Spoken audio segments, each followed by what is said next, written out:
नमस्कार, मैं GRS news के लिए गिरीश शेखरवार।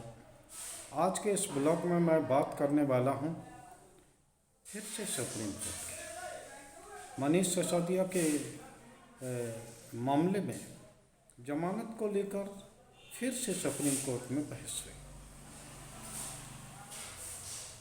उनके वकील ने दमदार दलीलें पेश की जिनको लेकर सरकारी वकील रक्षात्मक स्वर में नजर आए।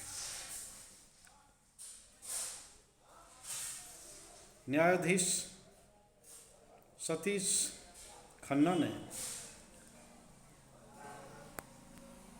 मनीष सिसोदिया के वकील की दलील सुनकर ईडी को बहुत फटकार लगाई। उन्होंने कहा कि जब आप आरोप लगा रहे हैं कि शराब घोटाले में 200 करोड़ का घोटाला हुआ है, तो वो पैसे आखिर हैं कहाँ, कितनी बरामदगी हुई है आप बताइए, और किस जगह से कितना पैसा आपको मिला, कौन पैसा कहाँ गया।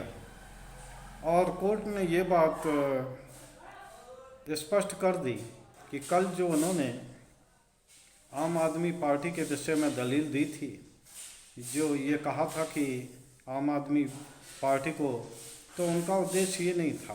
उनका कहना ये था कि जब वो लाभार्थी नहीं हैं मनीष सिसोदिया, तो उनको आखिर फंसाया क्यों जा रहा है। तो माननीय न्यायाधीश ने ये कहा कि आप केवल संजय सिंह के मामले में भी उन्होंने सवाल किया कि आपने गिरफ्तारी की है, जब आपके साथ इतने पुख्ता सबूत थे, तो आपने उनको गिरफ्तार करने में इतना समय क्यों लगाया। उन्होंने बताया कि बहुत संजय सिंह जी बहुत रसूख वाले आदमी थे, इसलिए उनका नाम उस समय नहीं लिया गया।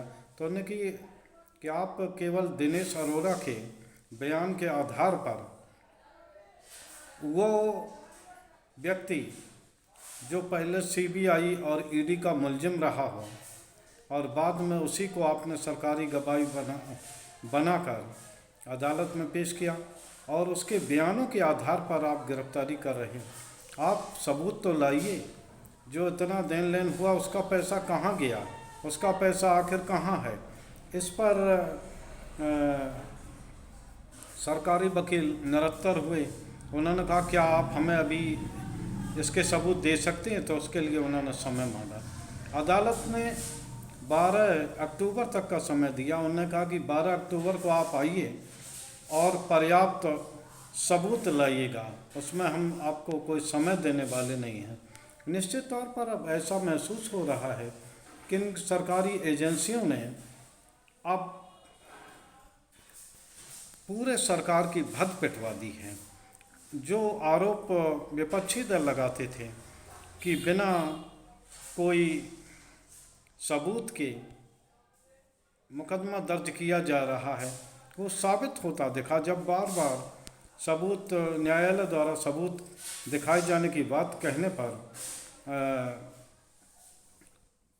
बार बार सरकारी वकील निरत्तर हुए।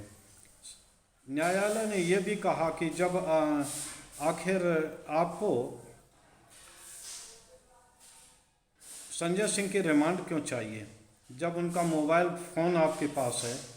तो उन्होंने कहा कि कुछ 2-3 लोगों को और पूछताछ के लिए बुलाया है, तो ज़रूरी है। तो उन्होंने कहा ठीक है, फिर जो पहले 2 हफ्ते की रिमांड मांगी थी 10, तो उन्होंने कहा अगर 8 दिन की भी मिल जाएगी तो पर्याप्त होगा। तो बाद में 12 तारीख तक की उन्होंने 5 दिन की रिमांड दी है। और इधर 12 तारीख को शराब आबकारी घोटाले में सुप्रीम कोर्ट ने कहा कि आप सबूतों के साथ आइए। उस दिन कोई समय आपको नहीं दिया गया। अगर आप सबूत नहीं लाएंगे तो फिर आगे। और यहाँ तक न्यायालय ने कहा कि ये मामला सुनवाई में 2 मिनट नहीं टिकेगा। जब आपके साथ पर्याप्त सबूत नहीं है, तो आप किस आधार पर छापे मारते जा रहे हैं और आप गिरफ्तारी करते जा रहे हैं। तो इस पर सरकारी वकील निरंतर रहे। तो एक प्रकार से ये सरकार के लिए भी शर्म का सबब होना चाहिए कि आखिर अगर कोई घोटाला हुआ है तो उसके पर्याप्त साक्ष्य होना चाहिए। उन्हें कि जब आप 12 अक्टूबर को आइएगा तो निश्चित तौर ये दिखाइएगा कि पैसा किन्हें मिला और कहाँ है, किस रूप में है। ये नहीं कि मतलब केवल आप आरोपी जो आपका था उसके बयान के आधार पर आप लोगों के ऊपर छापा डालते हैं। 8 बार पेशी के बाद उसने लगातार बयान बदले हैं, तो आप उसी दिनेश अरोड़ा के बयान को सही मान रहे हैं। तो इसको लेकर भी सरकारी वकील निरंतर रहे। खैर 12 अक्टूबर को देखना ये है कि क्या सबूत सरकारी पक्ष या सरकारी एजेंसियां रखती हैं और क्या जानकारी वो न्यायालय में देती हैं। उन्होंने कहा कि जिस रूप में भी है आप हमें पर्याप्त साक्ष्य दीजिए, नहीं तो इस तरह से आपको जानकारी होगी। इससे पूर्व भी माननीय न्यायालय ने एक मामले में ईडी के विषय में कहा था कि आपकी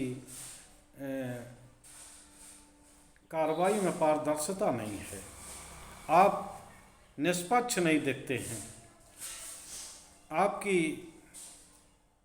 तत्वशोधात्मक कार्रवाई दिखती है।